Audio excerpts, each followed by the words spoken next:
The unemployment rate has steadily fallen since the start of the coronavirus pandemic, but congressional members still worry that there's barriers that will prevent people from getting jobs. And our Washington, D.C. correspondent Rachel Knapp has the story. Our nation has made great progress rebuilding our economy from the COVID-19 crisis. Looking at the data from the Department of Labor, unemployment rates climbed to almost 15% in the U.S. when the coronavirus first hit back in early 2020. Now that number has trickled down to around 4%.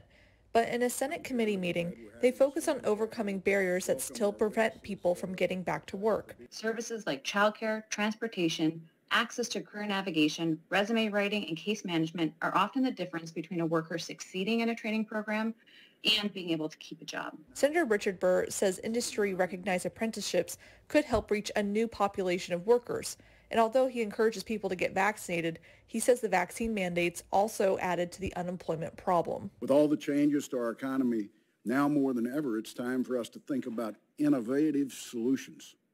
Everyone here is interested in finding ways to reduce barriers to employment. Senator Bob Casey says criminal records are also a barrier. We know that more than 1 in 3 adults have some form of criminal record, which keeps them from participating in many facets of everyday life as background checks become more commonplace. Witnesses say many companies and businesses will automatically screen resumes, and if a record comes up, that candidate is automatically disqualified. I think folks often forget that the skills and abilities of individuals are what we need to be paying attention to and not necessarily what has happened in their past. Senator Casey says he's sponsoring legislation that would automatically seal low-level, non-violent federal offenses after they've completed their sentencing.